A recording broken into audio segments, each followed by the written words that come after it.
ہر دور میں سجنا سنورنا اور حسین نظر آنا خواتین کی کمزوری رہا ہے، لیکن موجودہ دور میں اس سج دھج کے انداز اور تقاضے یکسر بدل چکے ہیں۔ خوبصورت اور دلکش نظر آنے کے لیے ماضی میں خواتین فیشن کے نت نئے انداز اپناتی رہی ہیں، لیکن ان دنوں یہ مہندی، کاجل، دنداسا اور مشک و کستوری تک ہی محدود تھا۔ مگر اب ان سب چیزوں کی جگہ lipstick, nail polish, mascara, eyeliner, blush on, fairness cream, base powder, lotion, hair gel, body spray, perfume, moisturiser, sunblock اور اس طرح کی دیگر مصنوعات نے لے لی ہے۔ لیکن ان جدید اشیاء نے جہاں خواتین کے لیے آسانیاں پیدا کی ہیں، وہیں ان کے کئی مضر اور مہلک اثرات بھی ہیں، جن کے بارے میں جاننا از حد ضروری ہے کہ یہ میک اپ صحت اور ایمان کے تقاضوں کو بھی پورا کرتا ہے یا نہیں۔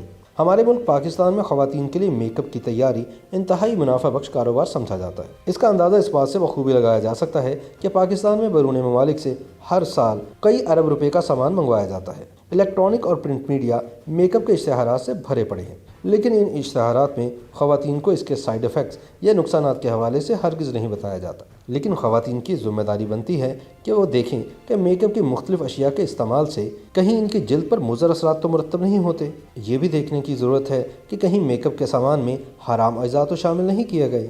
حلال میک اپ کی پہچان کے لیے ضروری ہے کہ میک اپ کی پیکنگ کو غور سے پڑھا جائے۔ حلال میک اپ پر واضح طور پر لکھا ہوتا ہے کہ یہ کسی بھی قسم کی اینیمل فیٹ یعنی جانوروں کی چربی سے مکمل طور پر پاک ہے۔ حرام میک اپ کی پیکنگ پر کرامین واضح طور پر تحریر ہوتا ہے۔ یہ مادہ لوکس یعنی جرادہ نامی کیڑے سے حاصل کیا جاتا ہے، اور اسلام میں ایک کیڑے کے علاوہ باقی سب کو حرام قرار دیا گیا ہے۔ اسلام میں حرام قرار دیے گئے دیگر مرکبات میں اولک ایسڈ، پالمیٹک ایسڈ، لینولن الکوہل اور جیلیٹن شامل ہیں۔ مضر صحت میک اپ استعمال کرنے سے خواتین میں صحت کے مسائل بھی جنم لیتے ہیں، جن میں بانجھ پن، جلد کا کینسر، دل کی بیماریاں، بے اولادی، بریسٹ کینسر اور ہڈیوں کی کمزوری جیسے عارضے شامل ہیں۔ چہرے پر دانے، کیل مہاسے اور تل تو ایک طرف رہے، لپسٹک اور لپ بام کے مستقل استعمال سے ہونٹوں کا رنگ بھی تبدیل ہو کر سیاہ ہو جاتا ہے۔ تازہ ترین اطلاعات تو یہ ہیں کہ چین کی جانب سے پاکستان سے گدھے کی کھال کی مانگ میں جو ہوشربا اضافہ سامنے آیا ہے، اس کی بنیادی وجہ یہ ہے کہ گدھے کی کھال کا خواتین کے میک اپ کی اشیاء کی تیاری میں استعمال ہوتا ہے۔ اسی طرح چھپکلی بھی ایک ایسا جانور ہے جس کو چین میں میک اپ آئٹم بنانے کے لیے استعمال کیا جا رہا ہے، اور یہ تو سب جانتے ہیں کہ پاکستان میں میک اپ کا سستا ترین سامان زیادہ تر چین سے ہی آتا ہے۔ اب سوال یہ پیدا ہوتا ہے کہ ان حالات میں کیا خواتین میک اپ کا استعمال چھوڑ دیں؟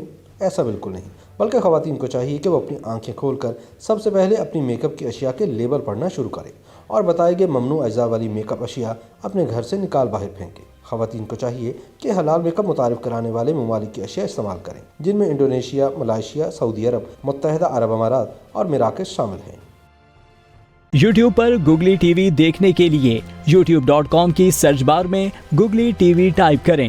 گوگلی ٹی وی کے پیج پر سرخ رنگ کے سبسکرپشن والے بٹن پر کلک کرنا نہ بھولیے۔ یوٹیوب پر اپلوڈ ہونے والی ویڈیو سے باخبر رہنے کے لیے بیل آئیکن پر کلک کیجیے۔ آپ کو ہر نئی آنے والی ویڈیو کے بارے میں نوٹیفیکیشن موصول ہو جائے گا۔